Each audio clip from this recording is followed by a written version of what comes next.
Hey, so it's been a minute, but your girl just completed her finals. Like finals. Like I should get my degree finals. And I'm very excited about it. I have a huge number of projects that I'm totally excited to work on now that I have a little bit more free time. But I thought since I'm a little bit burned out from taking exams and tests and whatever, that I would start back my YouTube channel by taking another test. And the reason this came about is because I am a part of a community here for tech enthusiasts called Barcode. In this community, essentially we share tech advice, tech news, everything technology related. Recently, one of the members came in and shared a piece of advice that I thought was absolutely crucial, which was that anybody who works in user interface design, anything to do with interfaces, anything to do with designing where a lot of color is involved, you should get colorblind tested.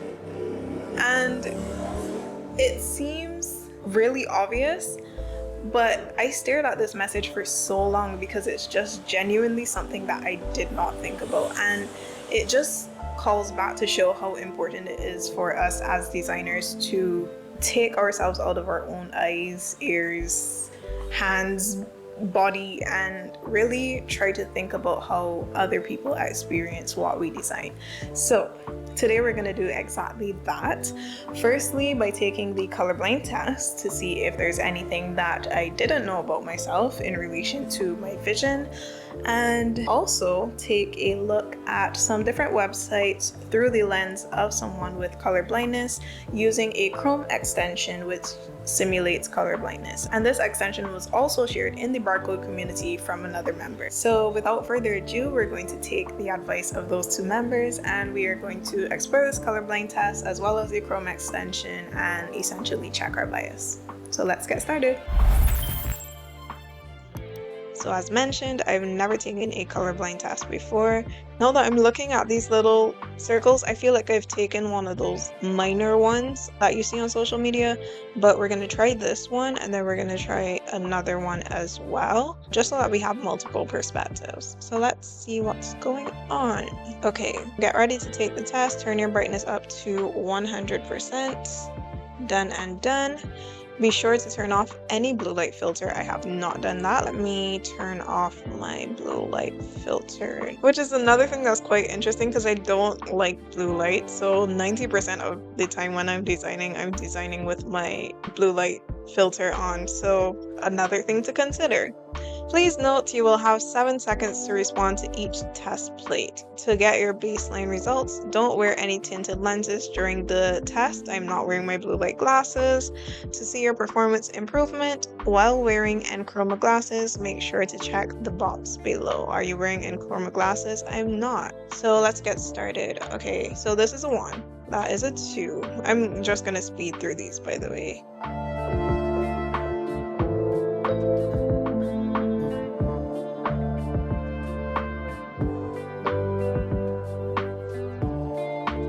Congrats! You can see up to 1 million distinct shades of colors. 1 in 12 men and 1 in 200 women with color blindness may only see up to 10% of the colors you see. Okay, so of course this is just one test, but we're gonna try another one and let's see how we do with that. So there are 2 main tests for color deficiency. The I am so sorry if I pronounce this incorrectly. The Ishihara test, where you'll be asked to read images made up of colored dots. Color arrangement tests, where you'll be asked to put colored objects in order of what shade there are. The color arrangement tests are hue discrimination or arrangement tests. This type of test uses the fact that colorblind people mix up colors along the so-called confusion lines. Never heard of the confusion lines. Let's take a look at that really quick. Colorblind colors of confusion. When people hear that you are red-green colorblind, most of them think that you cannot distinguish between red and green, but that is wrong. Of course, red and green are some of the problem colors when you are suffering from red-green blindness, but some shades of red and green are easy to distinguish and many other colors also cause problems. All colors in the direction of the lines might be hard to differentiate. Essentially, along the color spectrum, there are different lines where people have difficulty differentiating between those colors. So if we take a look at these diagrams, we have proton lines, deuterium lines, and triton lines. And these are three of the kind of divisions of the color space that people have difficulties with. I want to do the arrangement test because this seems very, very interesting to me. What we have to do is arrange the colored squares in the correct order by picking the most similar color from the choice below. You can order them by dragging the color squares into the upper boxes. Start with the pilot, which is already set. Okay.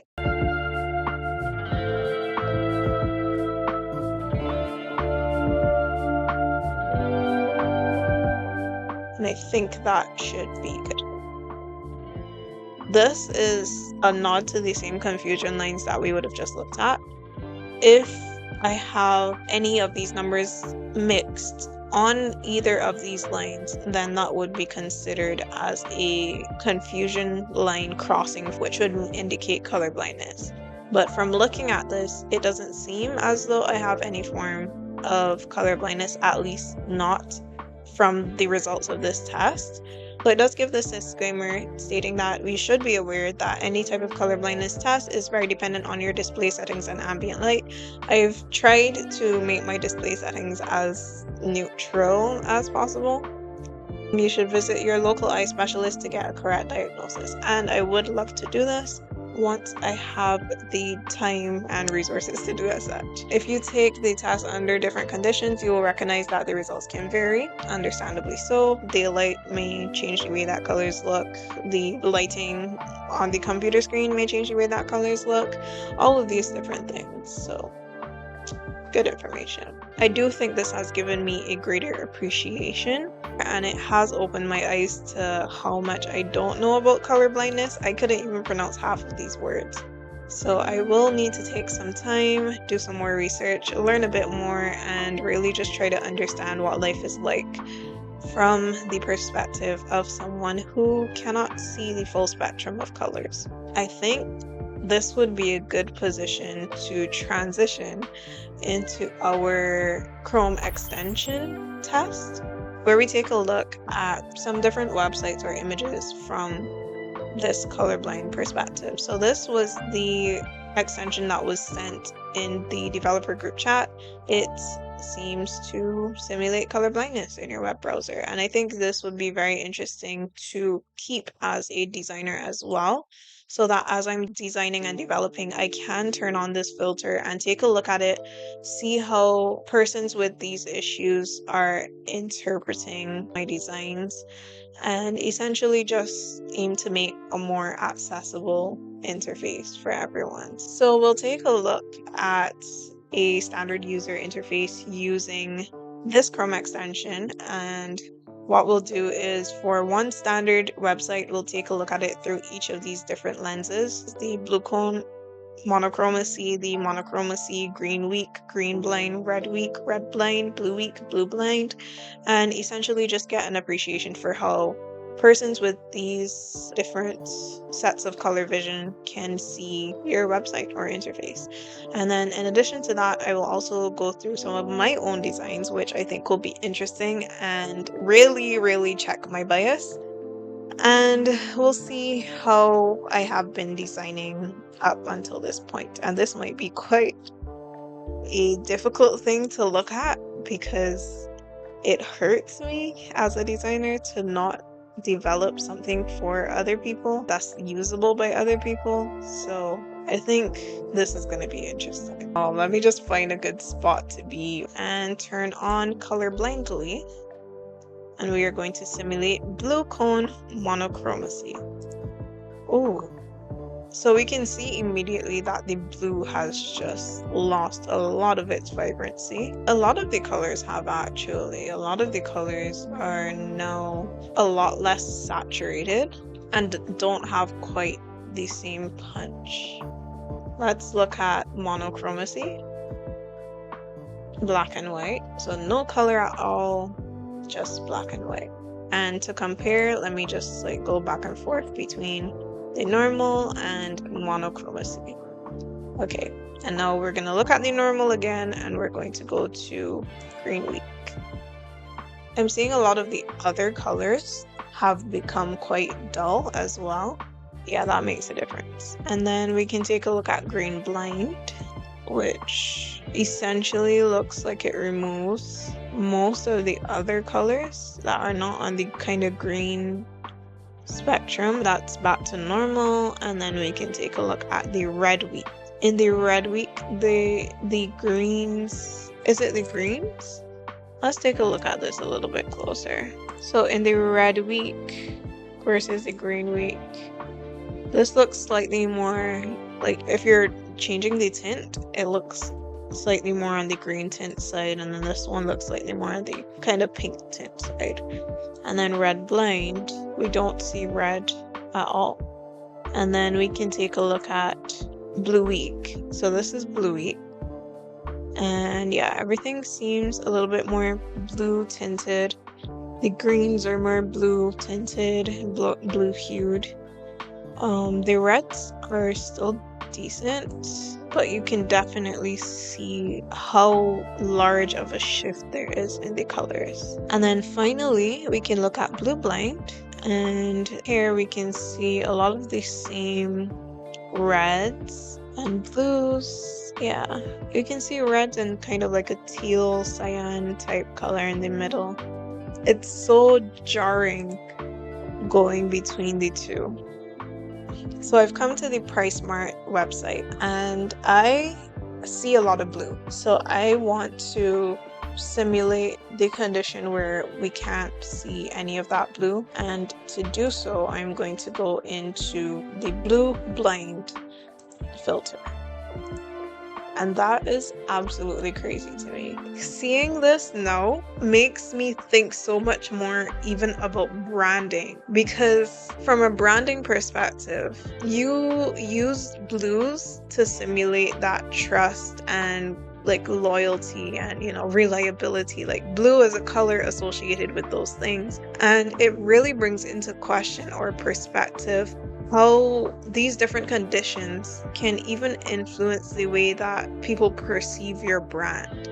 For something as simple as you using a blue logo to communicate trust, but they're perceiving something that's green. Just stresses how important this is to really sit down and think about these things from so many different perspectives. And for this, I think PriceSmart has done a pretty good job in terms of just keeping everything visible. The lack of color doesn't impact the contrast at all. I can still see the difference in the price, the quality, the guarantee. Like I can see distinct aspects of the website and nothing is muddled or lost. I think what I want to do as well is to change this to monochromacy.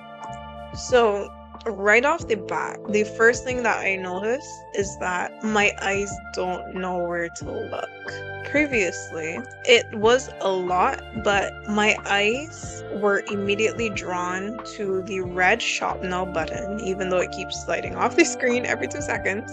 This carousel should be slowed down in my humble opinion, but this should not be a part of the carousel. But that's a whole different discussion. Seeing this in normal color, I can direct my eyes directly to the Shop Now button.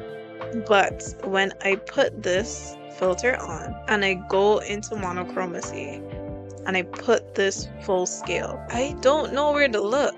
The images are kind of jarring just generally, even with color, but like it just puts everything into perspective. We're now going to take a look at my portfolio site.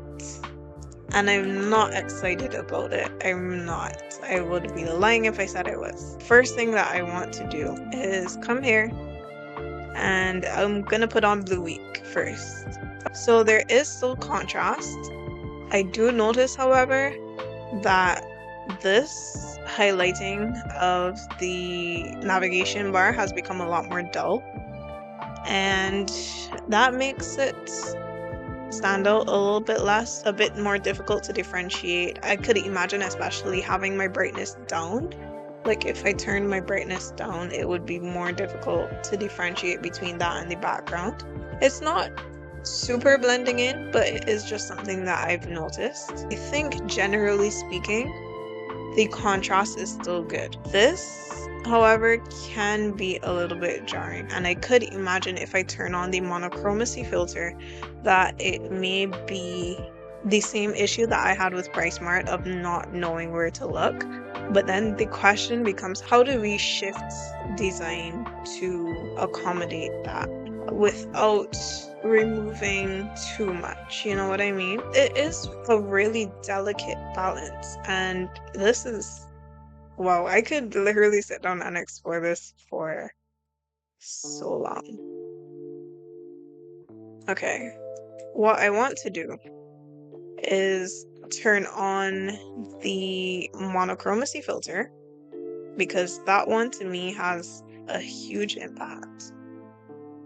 And we can see that there's still the contrast and stuff like that.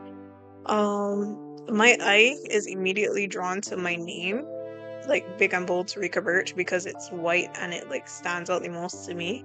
One more thing I want to do is go to my designs page, because I love color and all of my designs are usually popped with color. So like seeing them in black and white is so foreign to me. Genuinely so foreign to me. So that about sums things up for this video. I really do feel like I've learned a lot, and I hope you have as well. I personally know that from here on out, I will be using this Chrome extension to double check every single one of my designs, because I feel like I've gotten away with things so far just by using contrast and stuff like that. But I want to be sure that my site isn't just attractive and appealing to me, but also to everyone else. And that includes, and especially includes, people who have color blindness and experience the world in a different way than we do. So if you are a designer, a developer, whatever it is, I highly encourage you to go and get colorblind tested.